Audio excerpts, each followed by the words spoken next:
Bom, continuando a nossa aula, né, entre as saídas que a EAP gera, tá, a gente falou na aula anterior das entradas, tá? Agora eu vou falar das saídas e na sequência eu vou explicar como é que se dá o processo da EAP com a aplicação daquelas ferramentas que nós vimos na aula anterior, tá? No slide que tinha aquela figura, né, mostrando o processo de criar a EAP da aula anterior, tá? Então, como saídas da EAP, né, a gente tem a linha de base do escopo, tá, que na verdade envolve um conjunto de documentos, né? A linha de base do escopo, ela é a versão aprovada de uma declaração de escopo do projeto, da EAP, do seu dicionário associado, porque toda EAP, né, ela possui um dicionário associado por aquelas unidades de trabalho, né? E essa linha base só pode ser mudada através de procedimentos de controle formais, tá?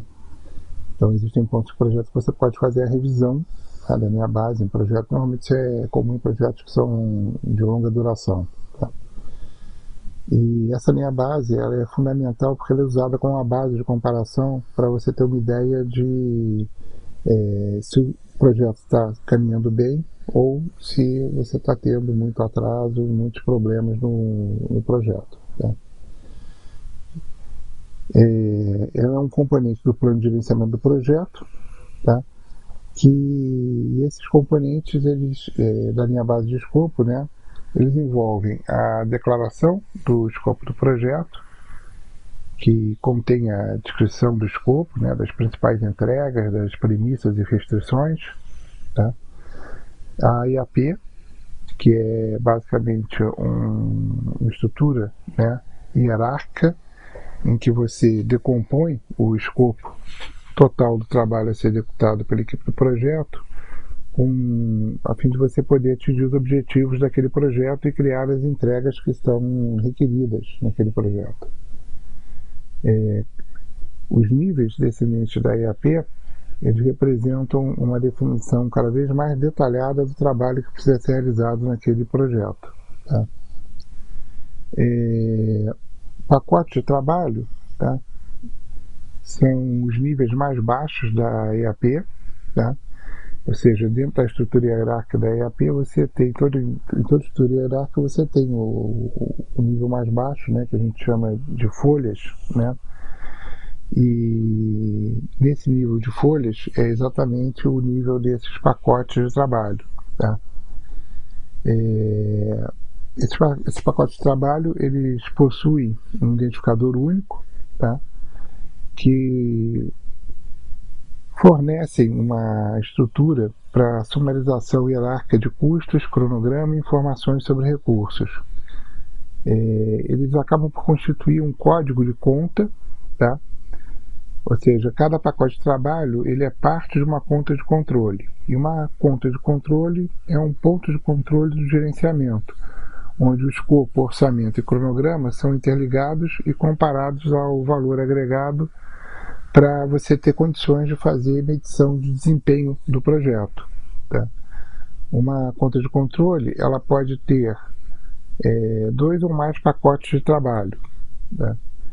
Embora cada pacote de trabalho seja associado a uma única conta de controle. Então essas contas de controle, elas agrupam, né, pacotes de trabalho, tá? E esses pacotes, eles são subordinados, né? Cada pacote é subordinado a uma única conta de controle, tá? Bom,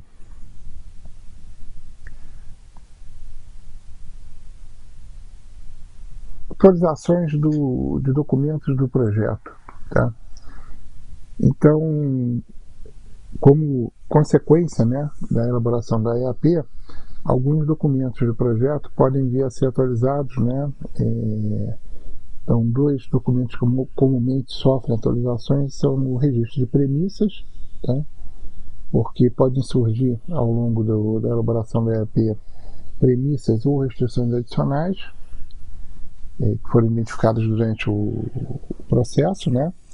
E a documentação de requisitos também, muitas vezes ela é alterada, tá? Também em função de identificação de requisitos adicionais, tá? Ou até mesmo a eliminação, né, de requisitos, tá?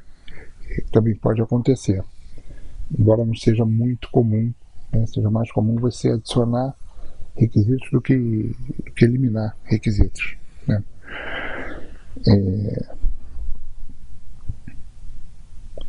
Bom, agora vamos falar um pouquinho do processo de criação da EAP, né? E lá no PMBOK, né, nós temos como ferramentas que podem ser utilizadas, né, durante esse processo, tá? A opinião de especialistas, tá? E a decomposição, né? A opinião de especialistas, na verdade, eu errei aqui o slide, depois eu vou corrigir para vocês na hora que eu for postar o material, tá? Mas a opinião de especialistas não é uma técnica que subdivide o escopo, né? Na verdade, a decomposição é que é uma técnica que subdivide o escopo, tá? A opinião especializada é quando você envolve, né, especialistas naquele tipo de projeto, tá? Para poder contribuir com a elaboração da EAP. E a decomposição, essa sim, né, é uma técnica, é a técnica que a gente utiliza para criar a EAP, tá? É uma técnica que subdivide o escopo do projeto e as entregas em componentes menores, porque isso torna, né, o processo de controle mais fácil, tá? Até que você consiga chegar num nível em que o trabalho associado à realização do escopo e as entregas seja definido em detalhe suficiente para dar suporte à execução daquele projeto, tá? Isso também facilita o monitoramento e o controle do trabalho que está sendo realizado, né? Então, como é que a gente constrói, né, uma EAP? Então, vamos dar aqui um exemplo, né? Por exemplo, quando você quer construir uma casa, né? E aí esse exemplo é interessante porque o primeiro nível é exatamente aquilo que você quer obter, né? Que é a casa, né? Ou poderia ser um sistema, né? Um software que você está desenvolvendo, né? Então você pode, por exemplo, numa abordagem, tá?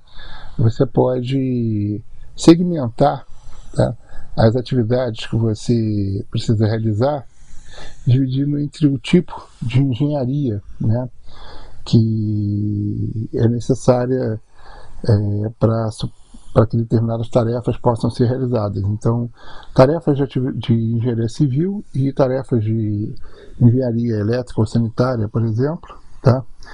E nessas tarefas de engenharia civil, a gente teria tarefas relacionadas com a fundação, com a estrutura e com o acabamento.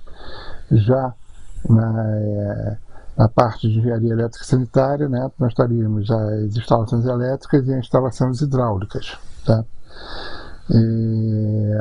A parte de estrutura, por exemplo, poderia estar subdividida em construção de parede, construção de telhado, tá?